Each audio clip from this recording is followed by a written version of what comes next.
దేవుని నామమునకు మహిమ కలుగును గాక. ఈ పునరుద్ధాన దినమున మీకందరికీ వందనాలు తెలియచేస్తున్నాను. ఎలా ఉన్నారండి? అందరూ బాగున్నారా? మీ కొరకు, మీ కుటుంబాల కొరకు ప్రతిదినము మేము ప్రార్థన చేస్తున్నాం. మా కొరకు, మా పరిచర్యల కొరకు మీరు కూడా ప్రార్థించవలసిందిగా ప్రభు పేరట మీకు తెలియచేస్తున్నాను. ఈ దినము మిమ్ములను బలపరచు దేవుని మాట, నీ ఆశీర్వాదము నుండి నా కుటుంబము నిత్యము ఆశీర్వదించబడునుగాక.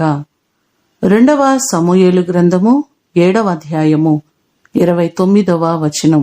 భక్తుడైన దావీదు యెహోవా సన్నిధిలో ప్రవేశించి ఇలాగూ అంటున్నారు: దయచేసి నీ దాసుడనైన నా కుటుంబము నిత్యము నీ సన్నిధిని ఉండునట్లుగా దానిని ఆశీర్వదించుము.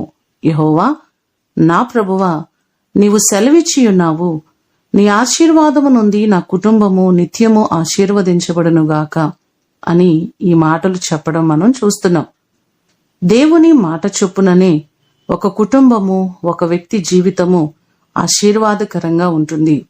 ద్వితీయోపదేశ కాండము 7వ అధ్యాయము 12 నుంచి 14 వచనాలు మనం చూస్తే, మీరు ఆయన విధులను అనుసరించి నడుచుకునే ఎడల నీ దేవుడైన యెహోవా తాను నీ పితరులతో ప్రమాణము చేసిన నిబంధనను నెరవేర్చి నీకు కృప చూపుచు ఆయన నిన్ను ప్రేమించి ఆశీర్వదించి అభివృద్ధి చేసి నీ గర్భఫలమును, నీ భూఫలమును, నీ ద్రాక్షారసమును, నీ మేకల మందలను దీవించబడును.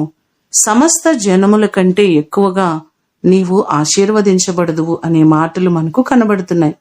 ఆయన చిత్తానుసారముగా మనము జీవించినట్లయితే దేవుడు మనలను బహుగా ఆశీర్వదిస్తారు. ఆయన ఆశీర్వాదము, ఆయన దీవెన ఒక మనిషికి ఎంతో అవసరమైనది. ఈ మాటలు వింటున్న మిమ్మల్ందరినీ దేవుడు దీవించాలని, ఆయన ఆశీర్వదించాలని ప్రతిదినము మీ కొరకు ప్రార్థన చేస్తున్నాం. అలాగే దైవజనుల కొరకు ప్రార్థిస్తున్నాం. వారి పరిచర్యలు, వారి కుటుంబాలన్నీ కూడా దేవుని ద్వారా దీవించబడి బహుగా ఆశీర్వదించబడునుగాక. ప్రార్థన చేసుకుందాం. పరలోకమందున్న మా తండ్రి, మీ పాదములకు వందనాలు, స్తోత్రాలు. మీ ఆశీర్వాదము చేత మా కుటుంబాలు నిత్యము ఆశీర్వదించబడాలి. ప్రభువా, నీవు దీవిస్తేనే ఒక వ్యక్తి దీవించబడతారు. మీరు ఆశీర్వదిస్తేనే ఆశీర్వదించబడతారయ్యా. మా ప్రియులెల్లరినీ జ్ఞాపకం చేసుకుని ప్రతి వారిని మీరు దీవించండి. వారి కష్టార్జితములు దీవించండి. వారి చేతి పనులను, వారి ఉద్యోగములను దీవించండి.